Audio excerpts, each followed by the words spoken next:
vamos a platicar un poco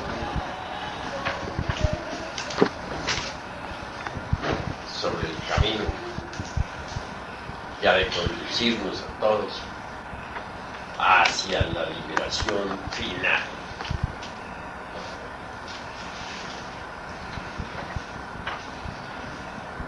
Desde los tiempos muy antiguos vemos en la Biblia el esoterismo, la alquimia y la magia, la astrología, la filosofía, las matemáticas, etc.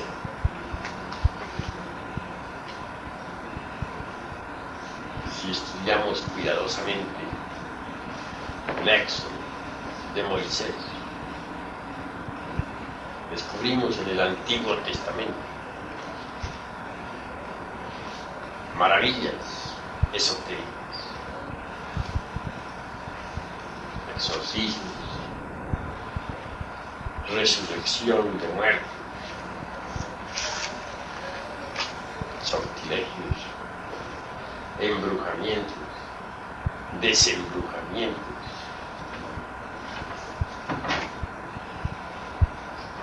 transfiguraciones, levitaciones,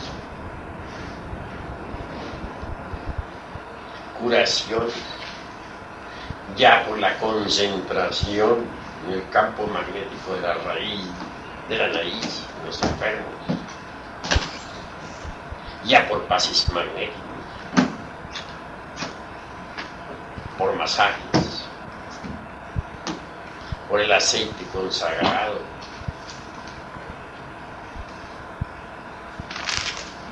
por pequeñas porciones de saliva mágica en un momento dado sobre la parte enferma.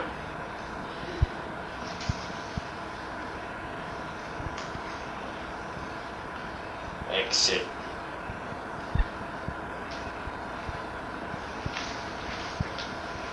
Estudiando cuidadosamente el Éxodo de Moisés,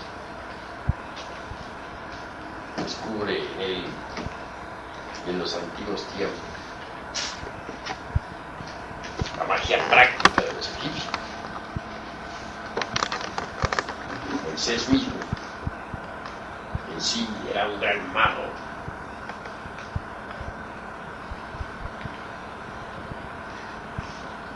Obviamente Moisés nació para cumplir una gigantesca misión. Nadie ignora que fue primo del faraón.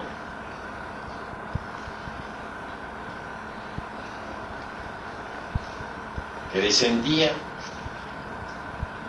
de un gran mago antiguo, de un gran mago caldeo. Me refiero a Abraham. También descendía de Isaac,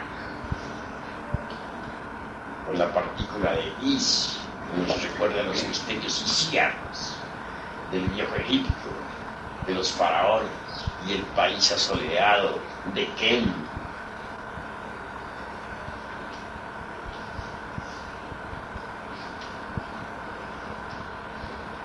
Moisés empezó con un acontecimiento insólito.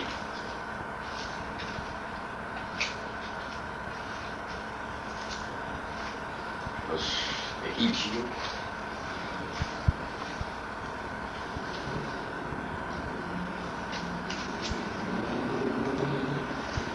intentaron hacer algo contra un hebreo, le maltrataban. Moisés defendió al hebreo, pero ciertamente, como decimos, se le pasó la mano. Pues nadie ignora que lo mató. Eso está escrito en las Sagradas Escrituras. Cuando un iniciado egipcio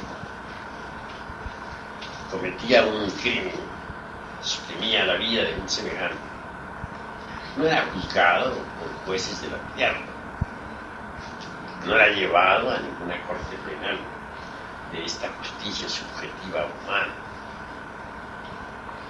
sino que lo juzgaban directamente los grandes sacerdotes del país asoleado de Kem,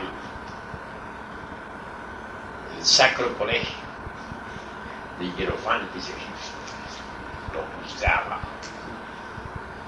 Y eso era más grave que ir a una cárcel,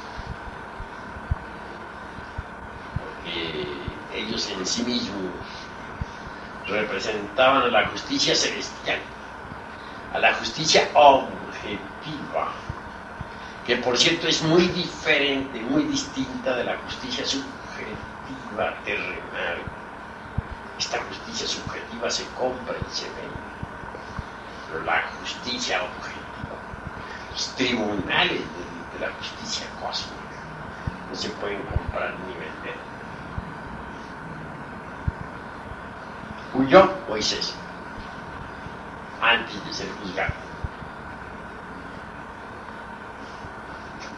Se fue al Madián, la tierra del Madián. De allí Jetro, quien vino a ser más tarde su suegro, le dio hospitalidad en un gran templo. Moisés estuvo allí en una cripta subterránea, algunas pócimas fueron necesarias, las tomó, etc. Hicieron ciertos tratamientos. Lo cierto fue que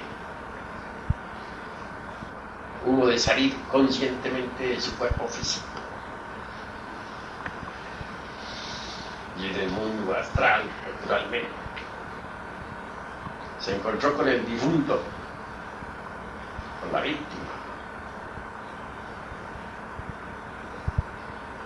Duró bastante tiempo sufriendo en el astral. En tanto su cuerpo físico permanecía dentro de un sepulcro de piedra, en una cripta subterránea. Y en el astral, tratando de convencer al difunto para que el difunto le perdonara. Al fin lo logró, después de haber sufrido mucho. Es claro que el difunto, de los tribunales de la justicia kármica, le perdonó. Ya perdonado, regresó Moisés a su cuerpo físico. Antes tenía otro nombre, pero después de haber regresado a su cuerpo, tomó el nombre de Moisés, que significa salvado de las aguas. Muchos iniciados no lograban tal perdón. Tampoco volvían al cuerpo.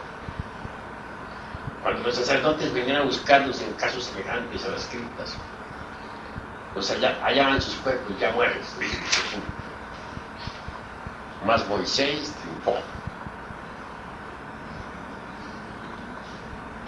Se casó con la hija de Jetro, gran sacerdote de Madián. Se dedicó pues a la gran obra. La clave de la gran obra ya la conocen ustedes. Es el Zaha Maipú, el arcano AZF. Se hizo pues alquimista y cabalista. Que Moisés se autorrealizó, es cierto. Que logró la resolución, la resurrección, es verdad. Y la logró precisamente en la cueva de Loré.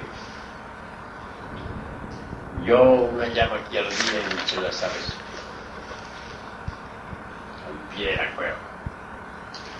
Y aquella llama le dijo: descálzate, Moisés, la tierra donde tú estás santa es.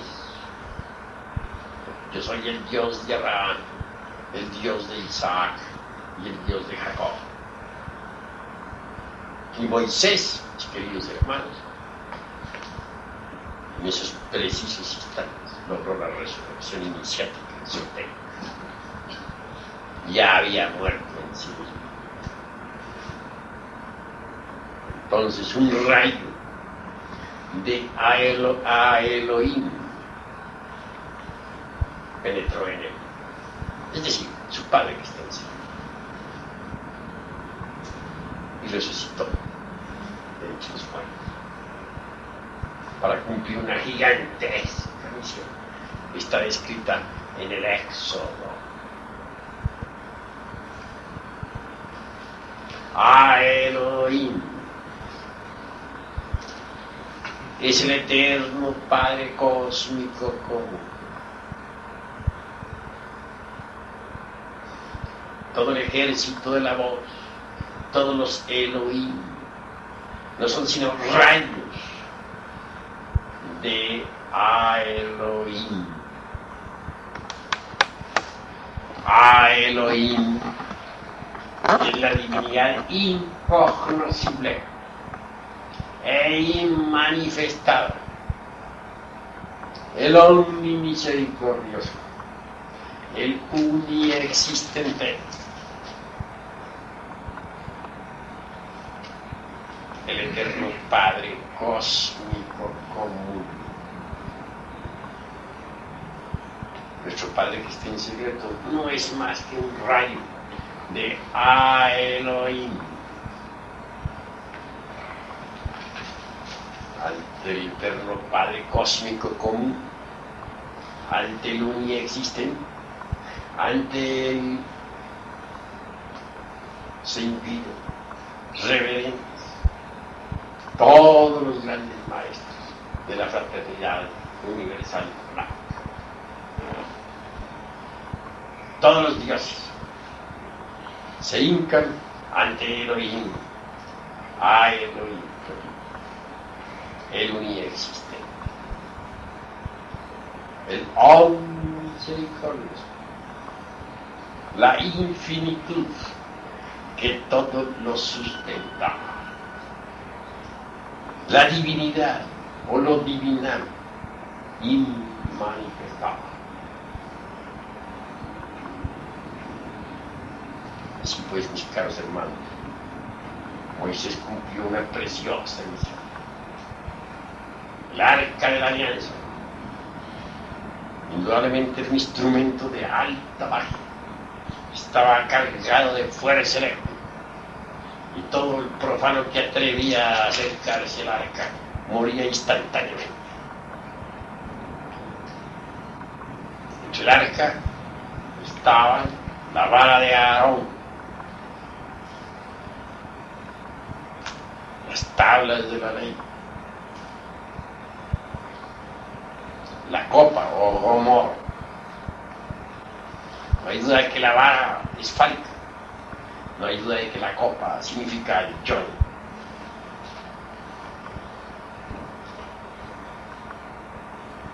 Así pues, hermanos, el arca era poderosa.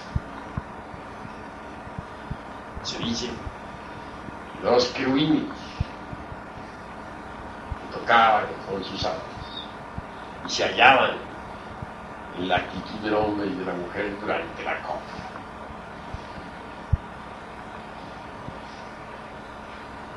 Moisés mismo, en su peregrinaje, llevaba siempre la vara del poder real,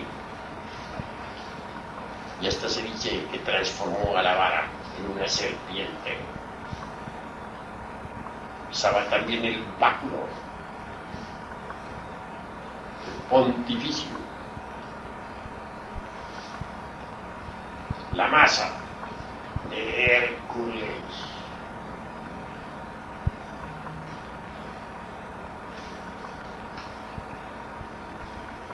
Etc.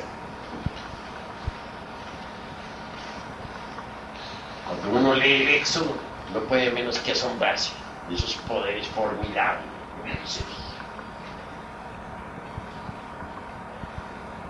Se sabe que cuando quiso libertar al pueblo hebreo, faraón se opuso. Dicen las Sagradas Escrituras que manifestó su poder ante el faraón. Poder grandioso. Con solo levantar su vara, el yo de los rabinos,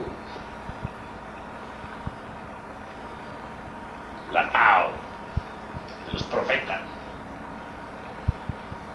las aguas se convirtieron en sangre.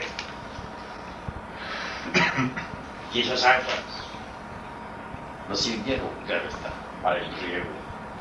Los peces murieron. Con otro movimiento de su vara, las aguas se aclararon.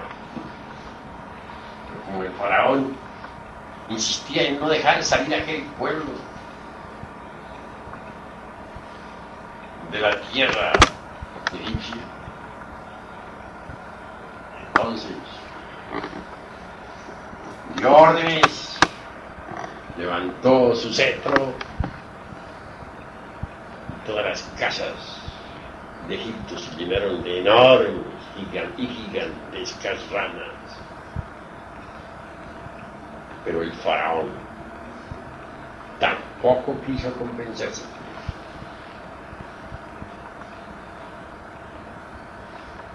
Hizo Moisés desaparecer las ranas. Y luego continúa el éxodo hablando, diciéndonos que desató lluvia y granizo sobre la tierra de Egipto.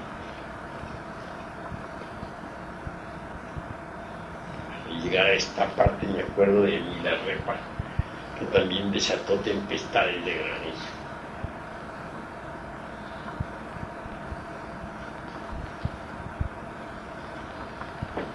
Y dice que hizo aparecer sobre la tierra de Egipto nubes de mosquitos y peste, mas en vano el faraón no quería dejar al pueblo hebreo libre.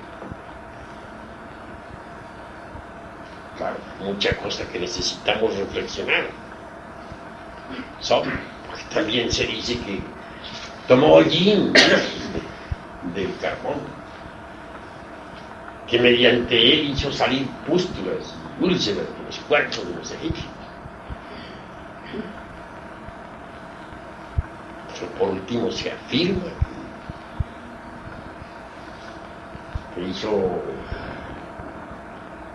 morir a los primogénitos de todas las familias. Así dice el Éxodo del Antiguo Testamento. No soy yo el que lo está afirmando, es el Éxodo. Tenía poderes formidables. Claro, el faraón se convenció cuando ya comenzaron a morir los primogénitos de las familias y dejó al pueblo aquel salir.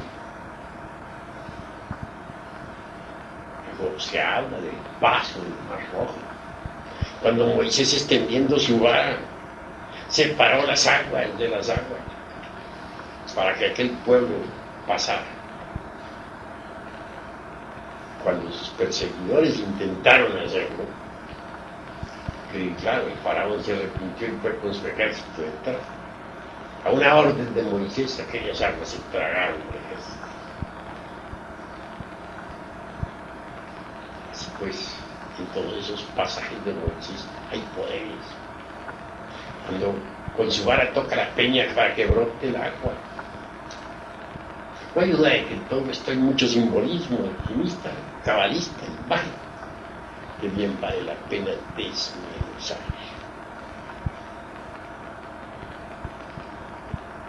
Miramos en Moisés a un hombre terriblemente divino.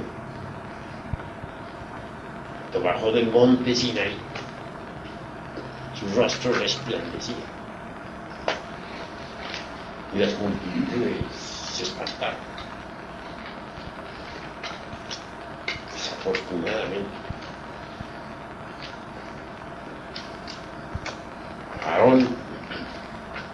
ausencia había establecido el culto al becerro de oro. Cuando Moisés se dio cuenta de eso, llamó a los suyos, y los que no eran suyos, pues los hizo pasar a cuchillo, dice el Éxodo.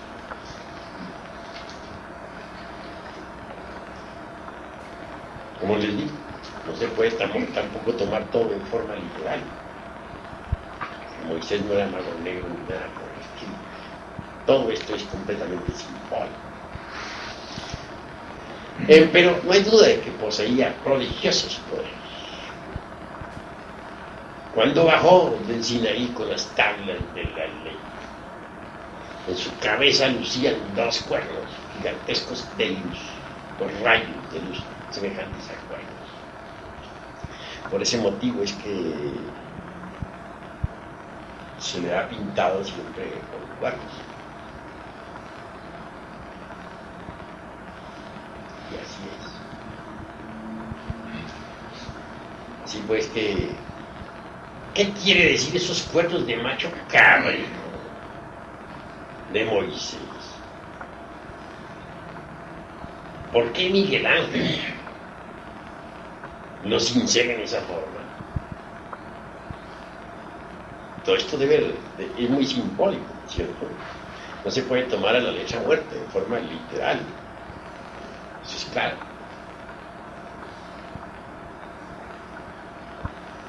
Bueno. Pero ¿por qué tenía esos dos cuernos? Por la conspiración de Tauro. Voy a decirles por qué. El macho cabrío representa al diablo. Y por eso Moisés tenía ese par de cuernos. ¿Pero era acaso que Moisés era el diablo? Tenemos que analizar esta cuestión. No vamos a pensar que Moisés era satanista. Bien vale reflexionar. Si pensamos en el macho cabrío, podemos descubrir la potencia sexual. El macho cabrío de Mentés,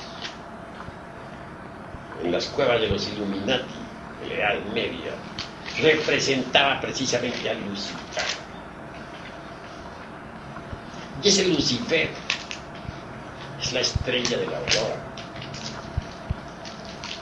es la reflexión del logos dentro de nosotros mismos, aquí y ahora. Así como el sol físico tiene su sombra, la noche es la sombra del día, así también el logo interior de cada uno de nosotros proyecta en nuestro universo interior particular su sombra. Ese es Lucifer. En principio Lucifer resplandecía en el fondo de nuestra conciencia. Era un arcángel excelente, lleno de magníficos poderes.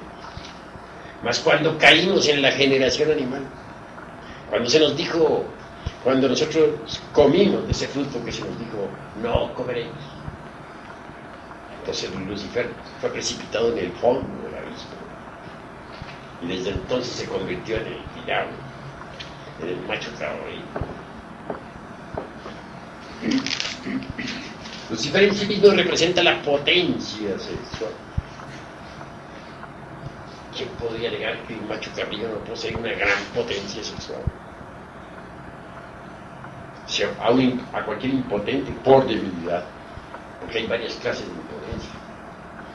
Impotencia por algún daño en el sistema nervioso o en los órganos creadores, mas existe también la impotencia por plena debilidad del organismo físico. Se le puede curar, repito, con las hormonas sexuales de ese animal. Los testículos del macho cabrío, si se hierven en mucha leche, endulzada con azúcar o bien, y se le dan a beber al impotente la leche, este se curará. Porque las hormonas sexuales del macho cabrío tiene el poder para acabar con la impotencia. Así pues, el macho cabrío representa en sí mismo el poder creador. Por ello, el vivo símbolo representativo de Lucifer. Esto hay que saberlo entender. Como quiera que Moisés supo aprovechar la potencia sexual, como quiera que él pudo transmutar el esperma sagrado en energía creadora. Apareció en su cabeza los rayos, alegorizando o simbolizando a Lucifer. Entonces, ¿de dónde sacó Moisés su poder? ¿Con qué fuerza pudo desatar las 7 plagas de Egipto, según dice el Éxodo? ¿Cuál fue aquel agente maravilloso que le permitió demostrar su señorío ante el faraón? La potencia sexual. Ahí es donde está el poder de los poderes.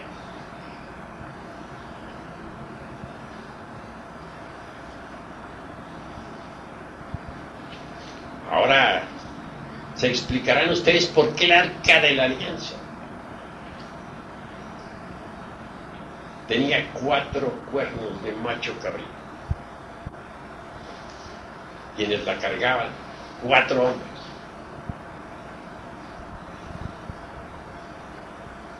Lo hacían, cada uno sosteniéndola mediante un cuerno.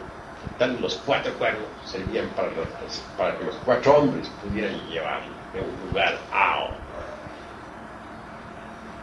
Esa arca en sí misma representaba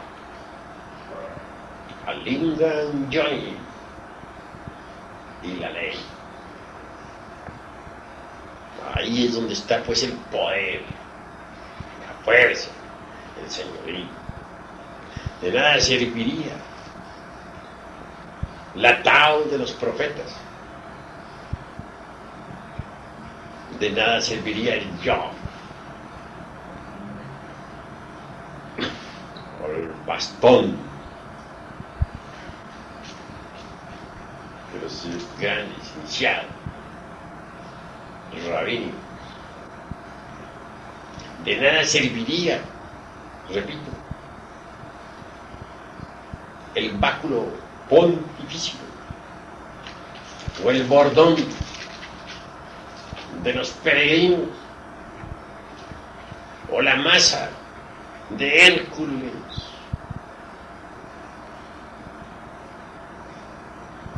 o el cetro del rey Asuero, si no poseyésemos en sí mismos la fuerza sexual.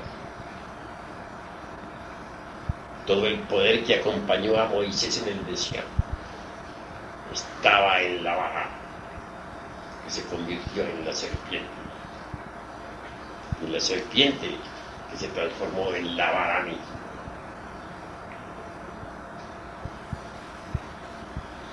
Si un hombre supiera lo que va a perder cuando va a buscar una mujer para fornicar, o viceversa.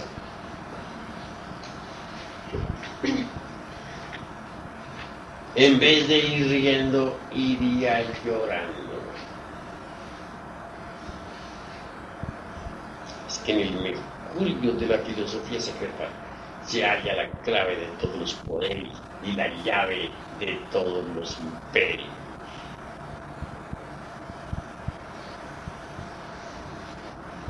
El esperma en sí es el caos metálico de los alquimistas medievales.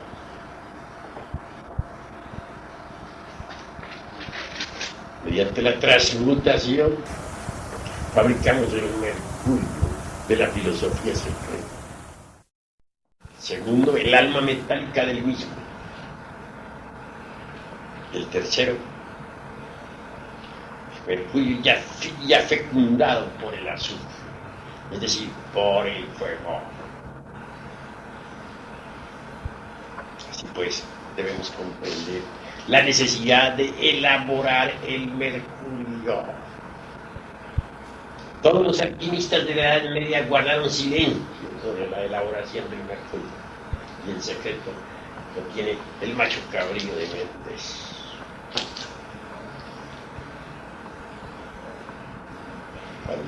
Cuando en la Edad Media los iniciandos o neófitos eran llevados a la medianoche a las cuevas de iniciación o a los santuarios secretos, se le vendaban los ojos.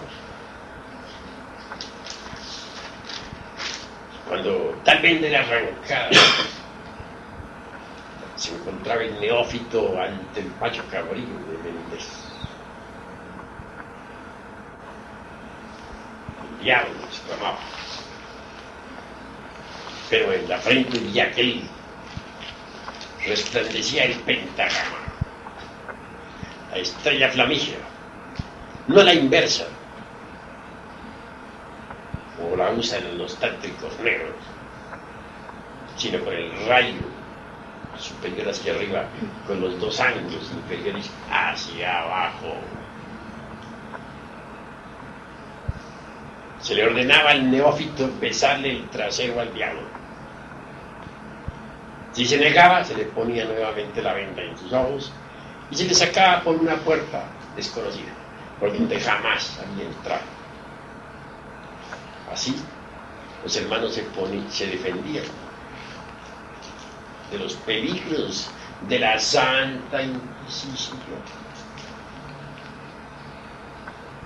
Mas si obedecía, de aquella piedra cúbica sobre la cual estaba sentado el diablo, salía entonces, mediante una puerta que se abría, una Isis del templo, que con ósculo santo daba la bienvenida al neófito. Si éste era lo suficientemente inteligente para darse cuenta de la honda significación de la ceremonia, de hecho se entregaba al trabajo en la gran obra. Lo fundamental, pues, mis queridos hermanos, es hacer la gran obra.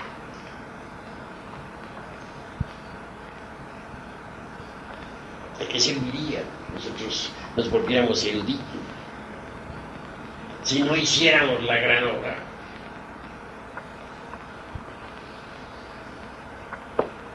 Y es obvio que al empezar debemos fabricar el mercurio.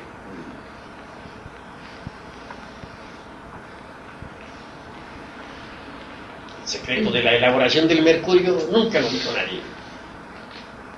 Ustedes lo saben. En el arcano AZF está la clave.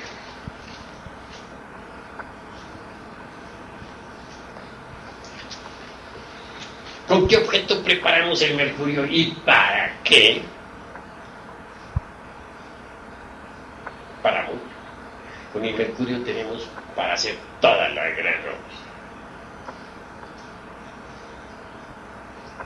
Es claro que primero el esperma de transmutarse mediante el Sahama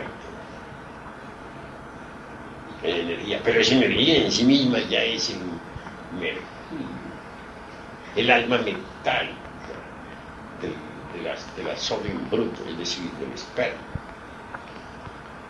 que después de esa energía suba por los canales de Ida hasta el cerebro. Ese es un hecho. Que al fin de la unión de átomos solares y lunares nazca el fuego, es verdad. Y ese fuego hace fecundo entonces al mercurio. Ese fuego es el azufre. Un mercurio fecundado por el azufre es maravilloso. Con tal mercurio vamos a hacer todo el trabajo. Pero ¿cuál es el trabajo? Necesitamos comprender cuál es el trabajo que vamos a hacer. Tenemos que acabar con muchos conceptos equivocados. Dicen las distintas organizaciones de tipo pseudo-esotérico y pseudo-ocultista que el hombre tiene 7 cuerpos: el físico, el etérico, el astral, el mental, el causal, el búdico, el átmico. En teosofía se cita a tales cuerpos con nombre sánscrito. Al cuerpo físico lo llaman Studha Sarira. Al vital le dicen Lingam Sarira. Al astral le dicen pues Kamas, el principio del deseo, Kamaruta. Al mental se le dice Manas inferior. Al causal le dicen Manas superior, o cuerpo arúpico. Al intuicional o conscientivo se le dice el cuerpo búdico. El principio más elevado, séptimo, se le llama Atma. Pero lo curioso del caso es que todos los pseudo-esoteristas y pseudo-ocultistas creen que todos los humanos, o mejor dijéramos humanoides, que pueblan la faz de la Tierra, poseen ya los 7 cuerpos. Naturalmente esto es completamente falso.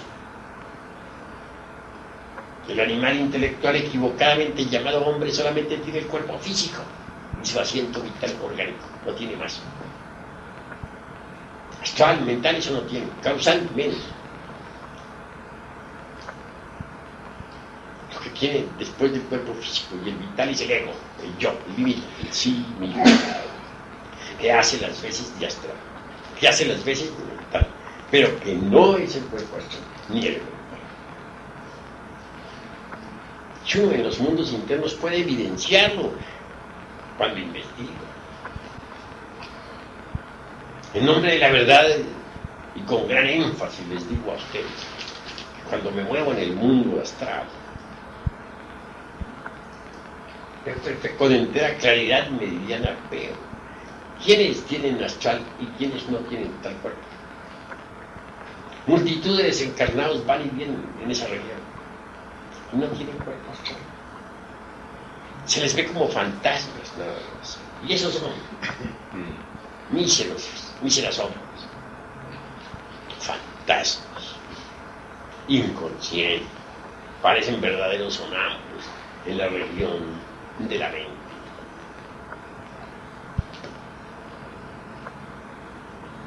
Quienes tienen cuerpo astral son diferentes. Se les ve allí como hombres. Son distintos. Cualquiera puede allí hacer la diferenciación entre alguien que tiene astral y alguien que no lo tiene. Un ejemplo muy rudo podríamos poner aquí: una persona vestida y otra desvestida. A simple vista se ve quién lleva ropa y quién no la lleva. Eso es obvio. Así también quienes no tienen cuerpo astral, se les ve allí, son pobres fantasmas, nada más. Sí, pues, si vamos a crear nosotros, a fabricar el mercurio, es con un propósito: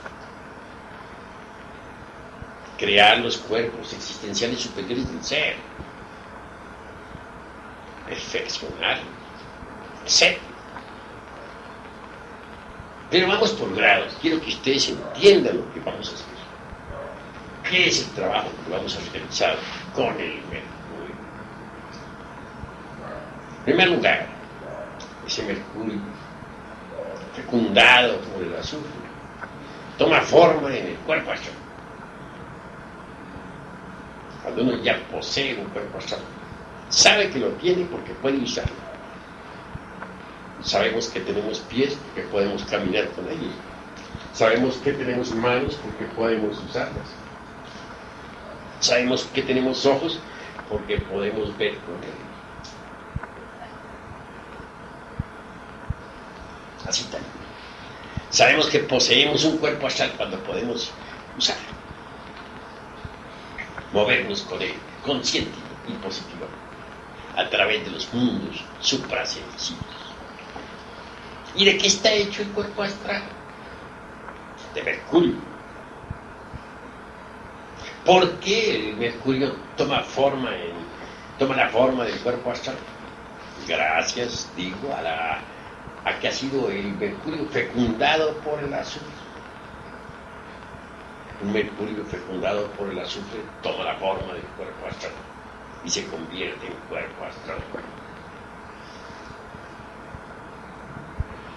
Una vez que nosotros nos hayamos dado el lujo de crearnos un cuerpo astral mediante el mercurio, ya no seremos míseros fantasmas en el mundo de los muertos, sombras abismales. No. Me viene a mí en estos momentos a la memoria el recuerdo de Homero cuando dice: más vale ser un mendigo sobre la tierra y no un rey en el imperio de las sombras.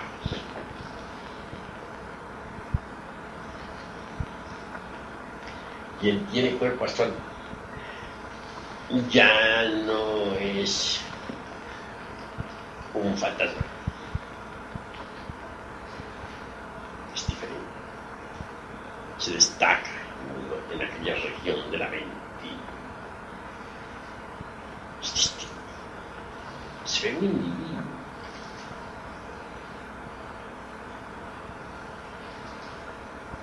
Allí figura con su nombre sagrado. Cada uno de nosotros tiene allí su nombre. El nombre que yo uso, por ejemplo, Samael Aumbeor, no es un nombre caprichoso que yo me haya puesto al azar. No, yo no me he puesto ese nombre. Yo me he llamado así siempre a través de toda la eternidad, de edad en edad, de Mahambantara en Mahambantara, siempre he sido Samael Aumbeor.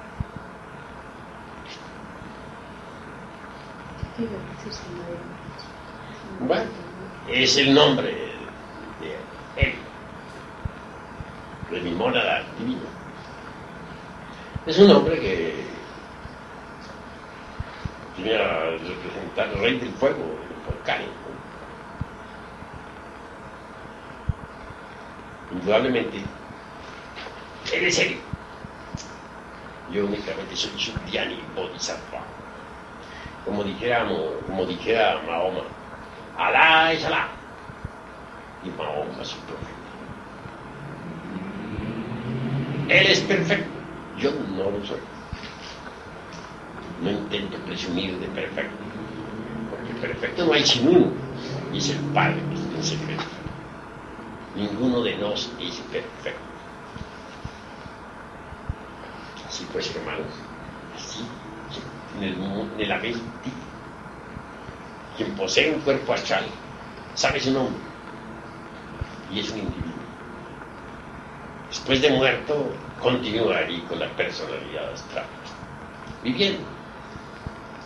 Ya no es una criatura mortal, es una criatura inmortal. Mas si alguien fabricara un cuerpo astral, por ejemplo,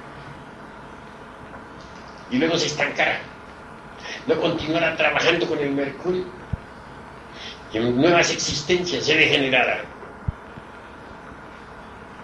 pues no quedaría más remedio que someterlo a reincorporaciones en organismos inferiores y animales, hasta que pudiera eliminar lo que de Hanaskusen tuviera.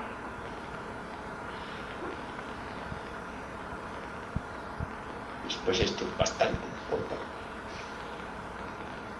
En el astral, mis queridos hermanos, hay distintos reinos,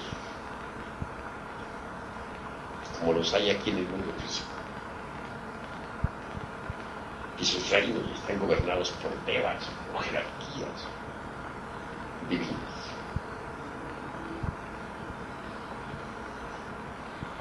Una vez que ha concebido uno la fabricación del cuerpo astral mediante el mercurio de la filosofía secreta, puede entonces dedicarse a trabajar en la fabricación del cuerpo mental. Todo el mundo cree que tiene un cuerpo mental propio, individual, y eso es falso. La gente no tiene una mente, la gente tiene muchas mentes. Piensen ustedes que el yo es múltiple, que el yo es un conjunto de personas que uno lleva adentro, que el cuerpo es una máquina. A través de esa máquina de pronto se expresa un yo, es decir, una persona. Luego esa persona se sale y se mete otra dentro del cuerpo de uno. Luego esa otra se sale y sigue otra, y así sucesivamente. Total, el animal intelectual no tiene una individualidad definida. Es una máquina, controlada por muchas personas. Pero cada una de esas personas, llamada yo, tiene una mente diferente. Como quiera que los yoes son tantos, las mentes son también muchas, puesto que cada yo tiene su mente y sus ideas y su criterio propio, además. Entonces, mis queridos hermanos, ¿dónde está la mente individual del pobre animal intelectual equivocadamente llamado hombre? ¿Dónde está la mente de ese pobre mamífero racional? ¿Cuál es? Debemos darnos cuenta, desgraciadamente, de lo que somos, si es que queremos una transformación radical. Después de que se ha conseguido ya la fabricación del astral, hay que fabricarnos un cuerpo mental. ¿Podemos? Sí, podemos. ¿Con qué? Con el mercurio.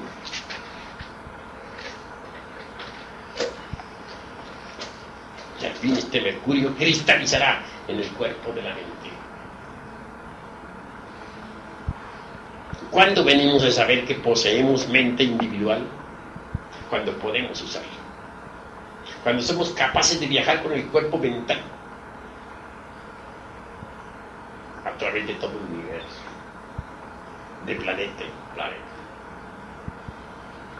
Entonces, y solo entonces venimos a saber que poseemos un cuerpo mental. Y es de carne y hueso, ¿no? Carne y hueso, pero carne que no viene de Adán. Porque hay dos carnes, una que viene de Adán, que es perecedera y terrenal, y hay otra que no viene de Adán. Cuando ya poseemos realmente ese cuerpo mental, entonces marchamos hacia un trabajo más avanzado. Marchamos hacia a crear el cuerpo de la voluntad consciente, el cuerpo causal. Lo logramos, sí, mediante el mercurio fecundado siempre por el azufre. Pero el trabajo es ordenado. Primero se fabrica el cuerpo astral, el cuerpo Ketzhano. Luego el cuerpo de la razón objetiva, o cuerpo mental. Y luego el cuerpo de la voluntad consciente, o cuerpo causal. Cada uno de estos cuerpos tiene sus leyes. Es que el cuerpo físico está gobernado por 48 leyes. El astral está gobernado por 24, el mental por 12, el causal por 6.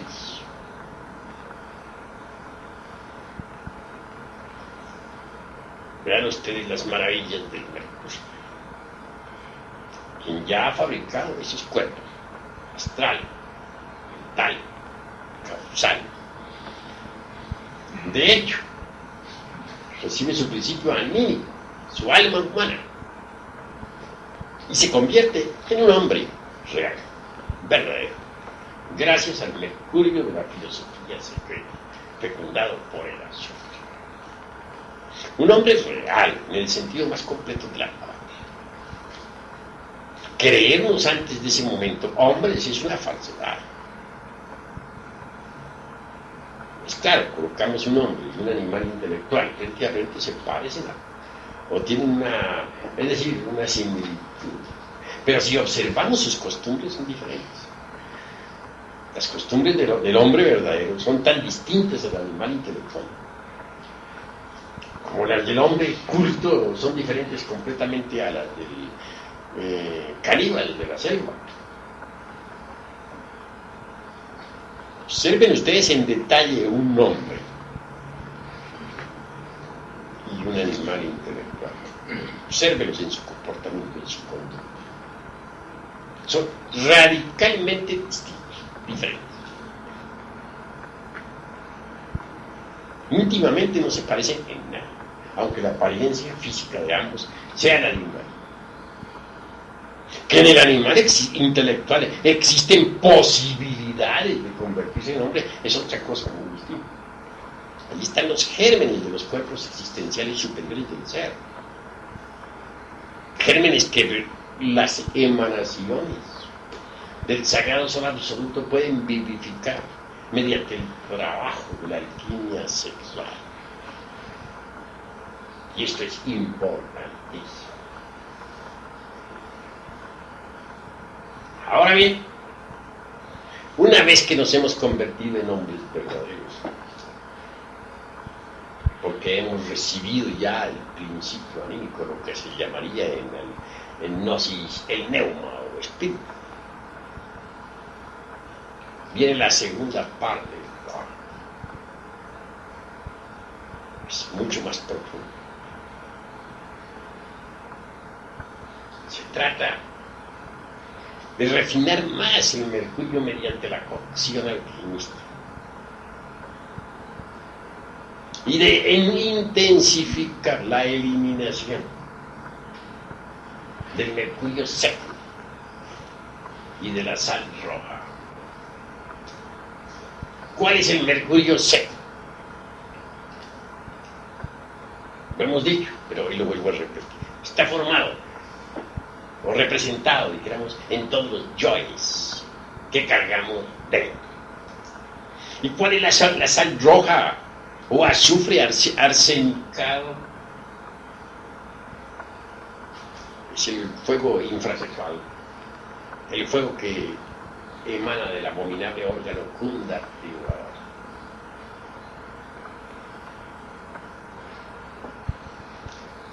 Obviamente, para la creación de los cuerpos existenciales superiores del ser se necesita también eliminación. Pero la eliminación se intensifica aún más en la segunda parte del trabajo. La eliminación de los elementos indeseables, es decir, del mercurio seco y de la sal o azufre arsénica. El tercer trabajo llega más lejos. En el tercer trabajo, mis estimables hermanos, o sea, en la tercera cocción, porque son 3 cocciones, o 3 purificaciones por el hierro y por el fuego, hay que convertir los cuerpos existenciales superiores del ser en vehículos de oro puro. ¿De dónde va a salir ese oro? Lo porta el mercurio. Así como San Cristóbal lleva al niño, así como la oveja lleva su vellón, así también el mercurio carga en sí mismo al oro. Pero se necesita de un artífice que sea capaz de unir los átomos del oro con el mercurio. Ese artífice lo tenemos todos dentro de sí mismo. Es una de las partes de nuestro ser. El alquimista particular de cada uno de nosotros se le denomina antimonio. ¿Qué podríamos hacer nosotros sin esa parte del ser? Sin ese pequeño alquimista. Afortunadamente él conoce el arte, es un gran artista. Él es el que va a lograr la unión de los átomos del oro con el mercurio. Si pues en la tercera parte del trabajo se necesita que el cuerpo astral se convierta en oro puro, en un vehículo de oro. Solo así podrá ser recubierto por las partes más elevadas del sol o por las distintas partes del mismo. El cuerpo mental debe transformarse en un vehículo de oro. Solo así podrá ser recubierto por las distintas partes del ser. El cuerpo causal tendrá que ser recubierto, o tendrá que convertirse en oro puro para que pueda ser recubierto por las distintas partes del ser. Luego, el alma espíritu deberá también transformarse en alma de oro. Y por último, lo más precioso que nosotros tenemos dentro, el Atman o Atma de que hablan los hindustanes, tiene que convertirse en oro puro. Se ha logrado eso. Cuando todos los vehículos han sido recubiertos por las distintas partes del ser, cuando se ha conseguido la perfección, cuando se ha eliminado todo el mercurio seco y la sal roja, entonces viene nuestro rey. Él se levanta de su sepulcro de cristal, entra en su envoltorio, resucita, se dice, en nosotros, y nosotros en él. Y se ha llegado a la perfección en la maestría. Quien llega a esas alturas tiene el elixir de larga vida. Podrá conservar su cuerpo físico durante millones de años. Quien llega a esas alturas recibe la medicina universal y de su organismo serán erradicadas las enfermedades. Quien llega a esas alturas podrá transmutar plomo físico en oro puro físico, como lo hacía el conde de San Germán, como lo hacía Cagliostro, como lo hacía Raimundo, Nicolás Flamel y otros. Se olviden la muerte con victoria. ¿Dónde está, oh sepulcro, tu aguijón? ¿Dónde, oh muerte, tu victoria? Son palabras del apóstol que nos invitan a la reflexión. Pero, ¿cuál es el papel de Lucifer en todo esto? ¿Qué tiene que ver Lucifer, el macho cabrío de Mendel, en esta cuestión? ¿Por qué Moisés llevaba los cuernos del macho cabrío en su frente? Los dos rayos de luz. Pues hermanos, ese Lucifer es, digamos, la mina de donde vamos a extraer el mercurio. Muchas veces lo hemos dicho, que el caballero tiene que enfrentarse al dragón. Muchas veces hemos repetido aquí en Tercera Cámara que Miguel pelea contra el dragón y San Jorge también contra el dragón rojo.